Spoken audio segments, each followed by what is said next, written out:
Hello and welcome back. This is MC1 Gamer, and I just wanted to show you my next project after I finish up. Well, I don't think I'll ever finish up my my Undead Legions, but I've been steadily building up for a little while now Dwarves, and I guess this is probably not the best time to be jumping into Dwarves, because end times right now is so magic heavy, and this is the meta of the elves right now. But I've always wanted to do Dwarves. I've always wanted to, well, that sounded wrong.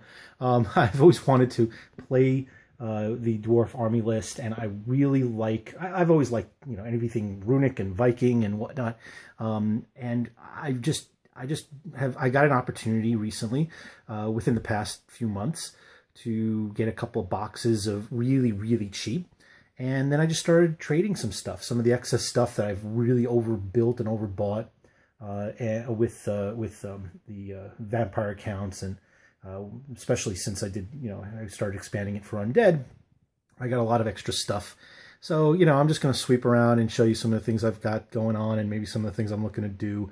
But I managed to I bought some of this stuff, some excess stuff from Anthony at the Sustainable Center. We live relatively close to each other. We're in the same, only a few towns maybe away. So he had some extra stuff after he built up his, he got, I guess for a trade that he had, or a deal that he had purchased. He was looking to sell it, so I got it for a pretty good, decent deal. And then I found this box, which I'm sure a lot of people who play Dwarves know. This box right here is the small battalion box. Now, everything really, I think that's very important, is intact in there. That's, all the hammers, excuse me, the thunders, the warriors. What isn't present is the cannon, but that's okay. I found cannon in another way, but I managed to get a good deal of warriors, and I have quarrelers that I can build, or thunderers, so a good start. And this was the first box that I actually picked up, and I got it for really a song, with a partial trade. I got this box, which is also unopened, of some more warriors, and I have even more warriors. And I recently got a pretty good deal on these Iron Drake, Iron Breaker boxes. Now I'm going to go and I don't know if I'm going to be filling these guys in the same list. I don't think that's really going to be doable. But what I'm going to do is I'm going to build half of them as Iron Drakes and half of them as Iron Breakers. And I've got some unit fillers, so I can probably get about a good, maybe 40 strong if I wanted, but I'm going to probably have maybe about 20 solid of either if I need to. But I think more likely I'll probably have 40 Iron Breakers potential, and I won't go any higher than the 20 Iron Drakes. I got a box of hammers back here. I'm not sure what I'm going to be doing necessarily with the hammers. I think I'm going to build these 10, and then I'm going to convert up some warriors with great weapons but with hammers, so that I can put them in the back ranks. I don't want to go buy another box of these. I've got a couple of different things. Obviously, I bought some cannons. This one's out of the box. It's just in its plastic, but it's fully intact. I'm really looking to build up. Sorry for that light. That's my overhead in my basement, the hi-hats. I've got this, I would love to build, and I've been talking about it for a long time, and I was thrilled to hear that Anthony was going to do that, I would love to do an 8, the Dwarven Air Force, with 8 flyers, 2 bombers. I love the bomber, the idea of the bomber. I've been hearing a lot of feedback from Anthony about how non-competitive it is, but I'm going to mash one up, and I'm going to convert this about one. I want to take this bomber and I want to turn it into a biplane. I've seen it on a couple of battle reports. I'm going to try and get this glare out of here. Maybe I'll just turn this up like this. That might work. May knock everything else down. I love the look of the bomber. I love the look of the gyro. I know some people like the old metal models better, but this is what I'm thinking of doing, and I'll probably go over this again. I'll dedicate convert this episode to this. But obviously I'm going to take the rotors off, and I'm going to take, one of these, probably the small one, and I'm going to put it up front here, and I'm going to make it the propeller. And I'm going to take some strips of wood, and I'm going to put it, obviously without the rotors, and it's going to have a front propeller, but I'm going to have the biplane pieces that I'm going to actually convert up here, and I want to turn it into kind of like a World War I biplane. I've seen some other people do it. This is not original. A lot of my ideas are not necessarily original. They're just my take on what other people have done. And I thought that was kind of cool. But given that it's, you know, it's the bomber's not, again, not the greatest competitively right now with the way the rules are. I'll probably only do one of the two that I have. But right now I have the equivalent of four gyros. So I was going to put 2 in as regular copters and 2 as bombers. I think I might just stick with 3 copters and 1 bomber, and then see where I go from there, and maybe borrow ants when if I ever want to do the Air Force. I picked up for a decent deal. This is this was gotten through, you know, my local game store, and he offered me a pretty good discount. One of the grudge throwers, but it's it looks like it's fine cast. I'm not sure. I think that's fine cast. I'm not thrilled about that, but you know what? I'm less worried about the grudge thrower being fine cast than I would be about necessarily an individual figure. All right, so there's that. I've got a metal flame cannon, which, you know, is, I know that's probably one of the first things that people ditch from their list when they build dwarves. And then here's really the other bomber. Now I see the other gyro. Now I have 2 boxes of gyros, and what I did was I went and I bought some bits, you know, on eBay and at a bit site. And what I did was I just bought the bits I needed, because there's you get like 2 kits in this. So there's a lot of interchangeable stuff, but if you can get, you don't need like this back piece, you know, for, you know, this extended piece here for the bomber. You know, all the other bits are for the gyro. And I managed to get, this is like a $45 kit. So I managed to get 2 of these full sets with the pilot, even, of all the extra pieces I would need to make a gyrocopter after I made a gyro bomber. So that's how I'm going to get 2 gyro, and it's all real pieces from the set. It's not like it's, you know, it's all fabricated or whatnot. But I managed to get, you know, get some extras. So that's why I could potentially have 2 bombers and 2 regular gyros. But again, I'm going to go 3 in 1. And I've got a bunch of other stuff here. Okay, so I've got, I think this is the white. No, this is Joseph Bugman. So I might do like I might actually have to pick up some Rangers, because, you know, it's Joseph Bugman. Here's Runesmith. I want to get 2 of these, but I'm going to use them as, I'm not going to do Rune Lords. I don't know if I'm going to get this in another kit. I might just get something a little different, maybe one of the old metal models I like. This was a little disappointing. I wanted to get the Battle Standard Bearer, and I couldn't find the metal one. And the ones that I found online were really expensive. And this one I got for a really good deal, but it's fine cast. I'm not happy about it. I don't know if I'm going to open up this blister. If I can find one in metal, I may just trade this one away or sell it for a nice discount. A lot of other stuff here. Okay, so I found, this is, I know that some people don't like unit fillers. I love unit fillers. I think it's a way to really just put a stamp on your army. I found these, I forget where this is from, Skibor, S-C-I-B-O-R. These are Dwarven rune platforms that they initially, here's a good example of them. They really are cool, and they're, you know, they're just giant arcane ruins carved out to look like, you know, dwarf heads of different types. Now, I'm going to do this, I'm going to do a couple things with this. I'm going to use a couple of them to be the base. I've gotten a 1/4-inch diameter acrylic rods that I'm going to drill. I'm going to drill a hole into the top of these, and this is obviously going to be glued onto that, and that's going to be my mount, because the little plastic pegs, things you get for flyers in Warhammer just kind of stink. They break easily. So I'm going to use that as my base for my flyers. And I'm probably going to do that with my other army, my Undead Legions, for some other flyers like the Vargeist and Fell creatures. I'm using both Pegasus and Gargoyles for the Muslim-themed Undead Legions army. But I'm going to also use some of these for unit fillers, because I think they would make a really good scene. Probably with, maybe on 1 or 2 of them, with like a drunken dwarf, a passed-out dwarf, maybe a dwarf smoking a pipe, just to sit on these. These are just 40s, so they'll displace 4 guys. And if I have like a you know, a unit of like 30 or 40, I can just put that in the middle there and just, you know, take up the space of a couple of guys, make it easier to pull some stuff off. I've got enough that I can make 8 of these. I think I might buy a few more, just because I like just scenic stuff that I want to do. But I'll use 4 of them for the flyers. I may use more if I buy more flyers. But I'll probably use maybe 3 or 4 of these just to scatter for some of the units, and help with some of the unit manipulation, which is something that, you know, it's not really like these things are not cheap, and they take time to build, and they take time to really to make, you know, your own, to really put your own little stamp on them. And what's nice is that it's a little artistic thing to make your army just a little bit different from everybody else's. I like that. It's not about, hey, can I get like, you know, 20 or 30 guys cheaper? And in some ways it could be, and there's nothing wrong with that. But this is nearly as expensive, certainly in terms of the time consuming. I could just easily, you know, mash up a bunch more of these guys. Yeah, it takes more time to actually paint them, but I go ahead and I get like 1 or 2 unit fillers, and I can interchange them throughout units, and I can use them with a, you know, big strong unit of iron breakers or warriors or whatever, and it's nice, and it really gives a nice feel to the unit. And I'm not just doing it with these. Again, these are mostly going to be the flying stands. I'm just going to have a couple of those, but I'm also going to do something else. And you know, with Bugman, I have Bugman in here somewhere. Let's see, I don't know, he's in there somewhere. I have Bugman.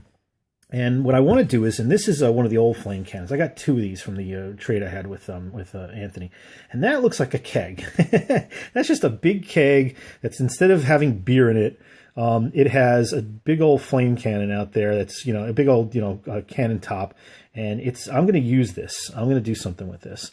And what I'm going to do is I'm going to make it an actual keg. I'm going to turn some of these bits into spigots, and I'm going to have that sitting as a unit filler, and I'm also gonna put one of these. I want to put one as as kind of a keg cart. So, because Joseph Bugman's supposed to have a cart, and I want to make my own. And I have the Grudge Pony from the Skull Pass. It's not from this, unfortunately, but I got it also in a trade. So I want to have the kind of a mobile keg, so a Bugman's keg cart or something, I don't know.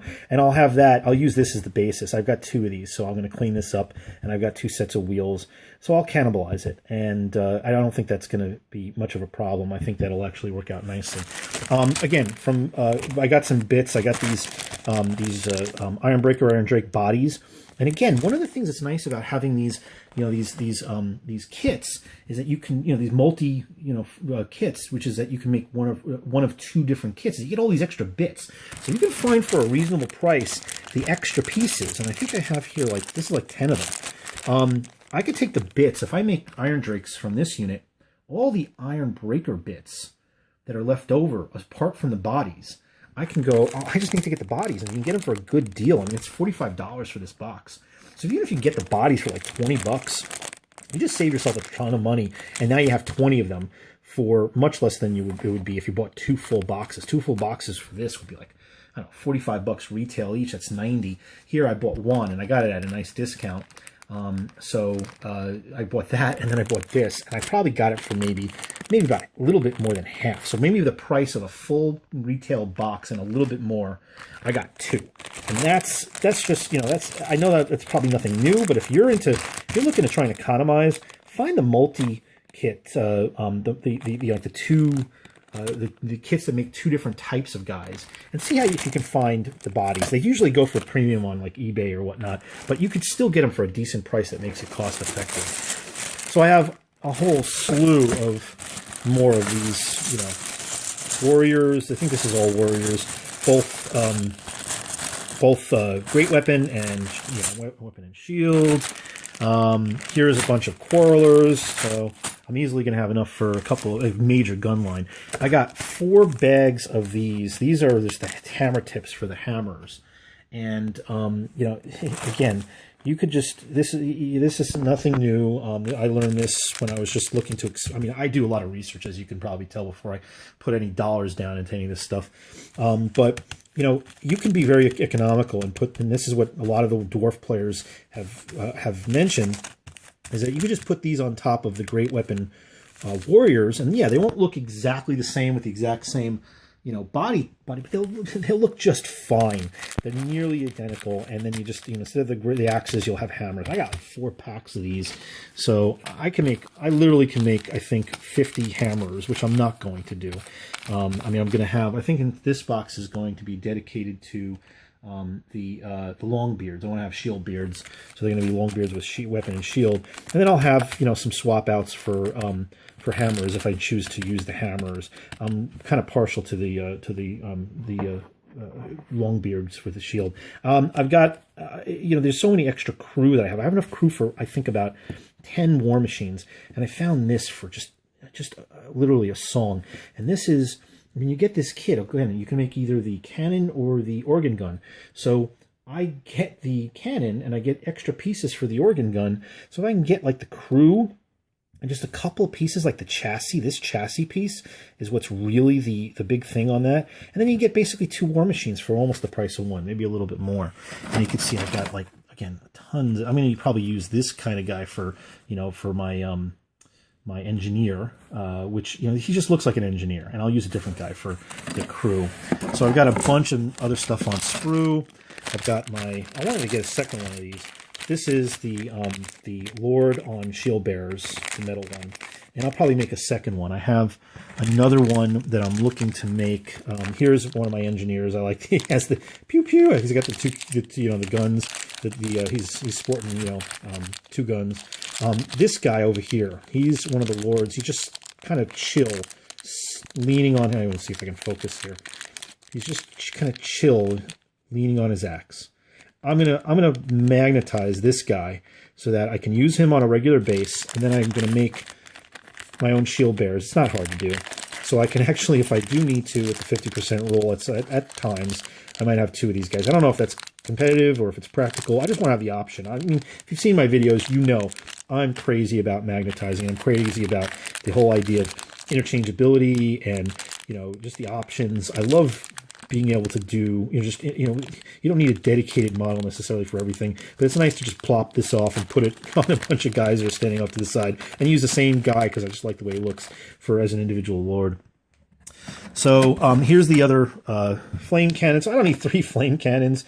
I'm going to use, again, I have, let's see if I have the, yeah, I got the little cannons. I know, you know, some people say these are, maybe, I don't know if they say they're cheesy, but they could sit on a 40 mil. I mean, the newer cannons are so much bigger, but I don't want to use them. I want to use the organ gun instead. But I'll throw this on a 40. I also had another idea that I wanted to do with this, and that is I've got the circular bases. I think they're like 40, maybe they're 60 mil circular bases, and then I have the 40K ovals, which are like this big, and I wanted to put this on a circular base.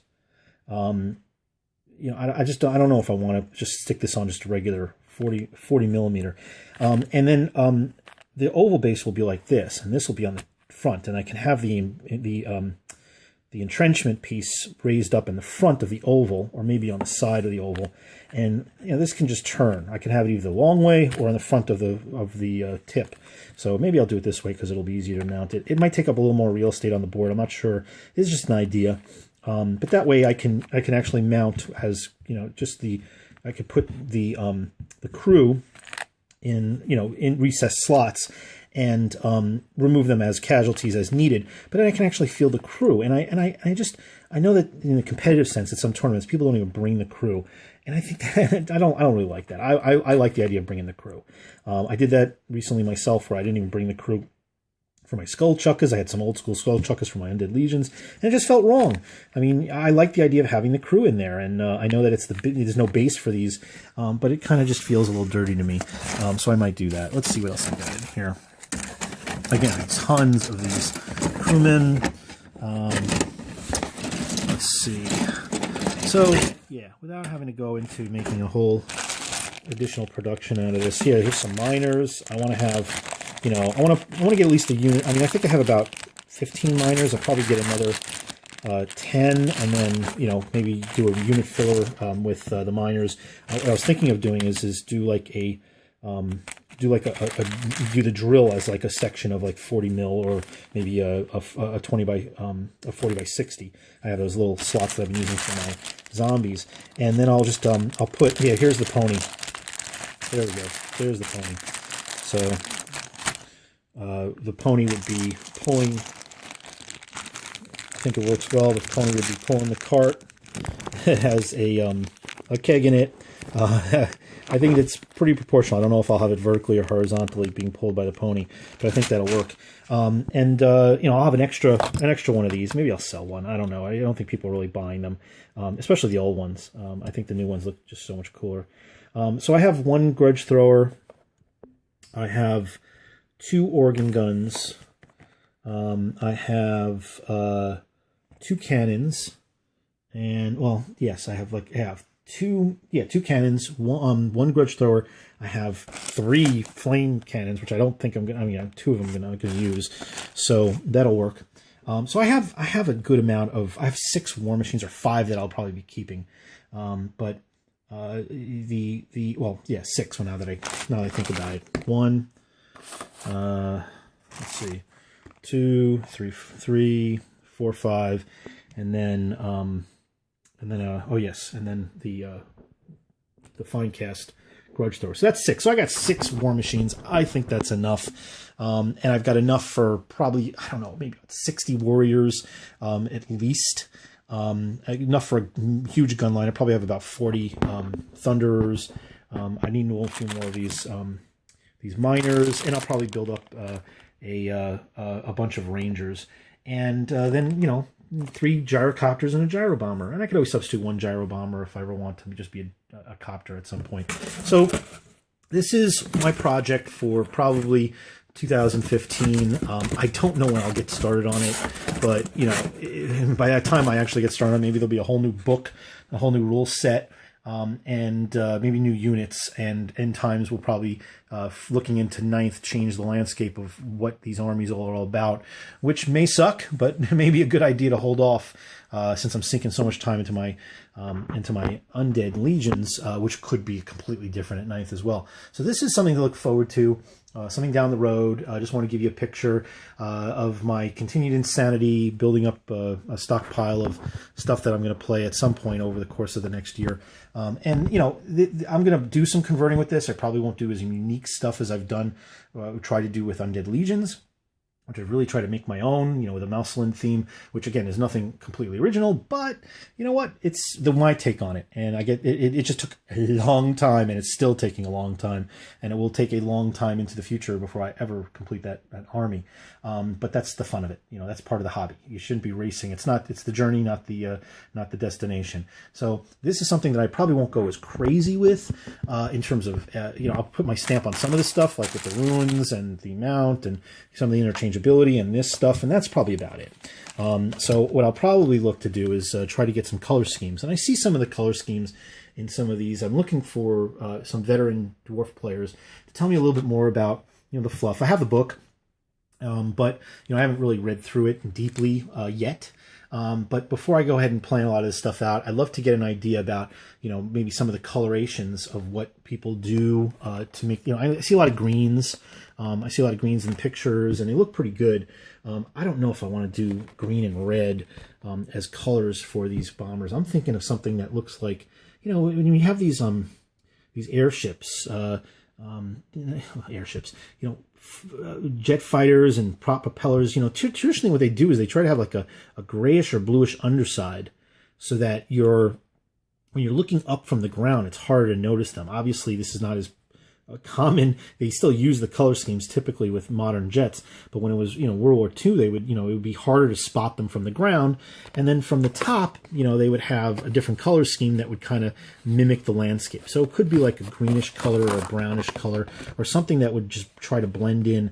Even though these things were moving, they, you know, from a distance, it'd be harder to pick them out. I might try to figure something out like that, but I'd love to get some suggestions. Obviously, I'll do some gold or bronze or coppery on all the runes and the extra, all the embellishments that are on just about everything in the Dwarves, which I'm gonna have fun painting because I love that stuff. But in terms of the units, I don't know if I should do it as an entire army with one color scheme, or if I should have each individual unit be different in its color scheme. And especially with my interchangeability, that might be a little tough. So I'd love to hear some feedback and thoughts, you know, any suggestions or any ideas on cool conversions that might be good, unique for the army. I mean, the idea of turning this into like a biplane, and I've seen people that have used other models for biplanes, or you know, mashed up their own from scratch. I haven't seen anybody that's taken this actual model and adjusted it so it looked like it fit with the army. And maybe I'm wrong, but I haven't seen it, so I feel like it's original in my own mind. But you know, again, but then just to put I just picture that, and you know, just the you know, I'll keep that tail because that still would be important. and use, you know, I think that I've gone over it already, so I don't have to go over it again, but I just see the biplane. We're sitting right there like that. It would look really good, close enough to the image of what a gyrocopter or gyrobomber is, so it would fit within the army. I just don't know if it's all that worthwhile to do, given that the gyrobomber is not, you know, it may be a lot of fun, but maybe it's just not competitive enough to just sink a lot of time into it. So I'll just do one of them and see how it turns out. And it'll probably be one of those models that anybody who's been at the hobby long enough knows. You got one model that you love, but you never really can play it because it's just not viable competitively. You play it every once in a while to have fun, and unfortunately it doesn't always do well on the table. So that's why I love when you have new rules that kind of change things and give you new options and give you new life to an army. That's why I like a lot of this combined army stuff, so you can like pull out some stuff. Thank you very much for everybody for tuning in, and please like, comment, and subscribe, and have a great day.